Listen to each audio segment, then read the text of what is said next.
We think that not talking about death to those around us is an act of love, but it's not, it's cruel. We have to be clear.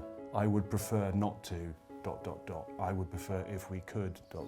What does it mean? What will it look like? Yeah. What's the upsides and the downsides? Yeah. How will it affect quality of life? Yeah. And we don't feel that comfortable asking those quite penetrating questions. Do you? But a lot of people don't want to have those conversations. My sister was in denial about where she was until literally her last breath. So this is an act of love for those around us. The script to follow, including the medics and the people that you love.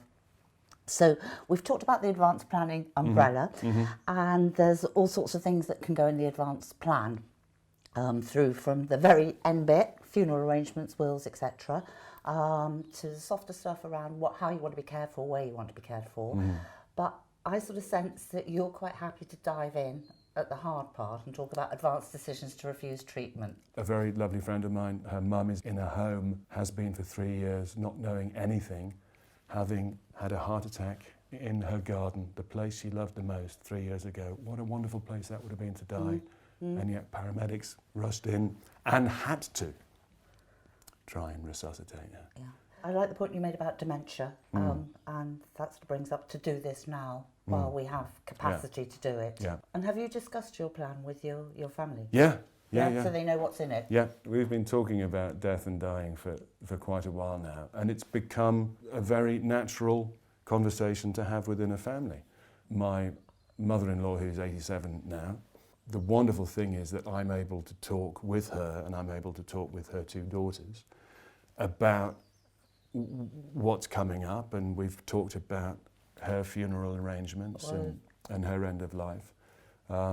It doesn't have to be an impossibly difficult conversation to have. Luckily, she's willing to talk. I know a lot of people are less willing, but that's why if you're less willing to talk about it, write it down and lodge it somewhere. We have to try and be able to talk about it dispassionately before we get to a moment where it's just front and centre and there's just terror. In it. Claire had a lot of treatment, didn't she?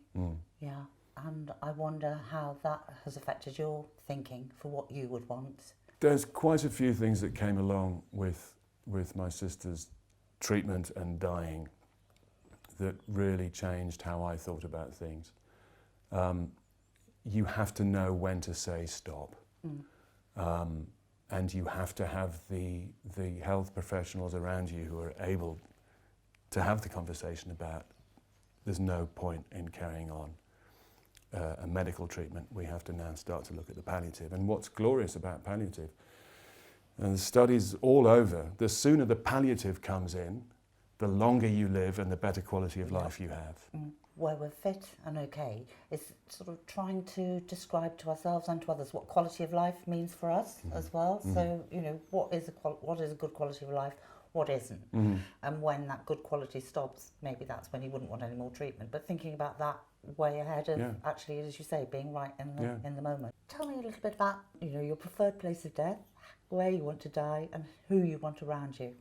I would very much love to be able to die like my sister died. I would love to be able to die in a space that I'm familiar with. I don't know if you want a lot of people around you. A friend of mine, her mum was busy dying and her dad was at her bedside the entire time, just hour upon hour upon hour, day after day. He desperately needed to have a poo. Went off for a poo and she died. Whoa. She was waiting for him to leave. I love that you were very happy to dive in at the dying bit, because that's what people try to avoid more than the after-death bit. So they're very much more comfortable talking about, oh, I want this music at my funeral, I want these flowers, I want this, that and that. But tell me a little bit about what you want for your funeral. I find that so wild that people will have a co-op funeral plan for 30 years, but nothing organised I know, it's fascinating, for the time running up while they're still physically with us. And look, the funerals, they're for the people who are left behind. We're very lucky to have a cottage in the hills in Scotland, and I'd love a hole there and just dump me in it, put a beech tree on me. I also make a lot of things out of wood, load all the stuff I've ever made and torch that. That would be great. And dance around that, having fun. So how important is leaving a legacy to you or not? There will be some form of legacy in just the work I've done, the films I've done, and the books written and whatever else. But the proper legacy is in the hearts of the people around you who've loved you and who you've loved. And that will last for as long as your name is talked about within a group of friends or a family, and then it will just gently drift away. You've been getting your affairs together recently, so all the paperwork. Again, it is an act of love to get a file together, to get a box together with bank details, your digital legacy, your accountant, your NHS, your passport, your driving license, all of this stuff, your pensions, your credit cards, and they will love you and bless you for that. And it's just even the registering of the death, that you can just pick up the documents you need to go to the registrar and off you go. Is untenable when you're in the white heat of grief the first few days after a death, especially with my sister, is phoning up a credit card company, explaining what's happened, and them saying, we can only talk to the account holder, and you make a list of it and leave it where people know how to access it. Some situations we may go away and write up the first draft of their plan and present it back, and they're happy then to go, no, not that, or maybe have that. Again, be grown up enough to have these discussions about social care, about community nurses, about palliative, about the hospice doctors, about all of this, and try and find ways of having people dying in places that they have chosen to die in. And of course it's not always possible, but let's at least try.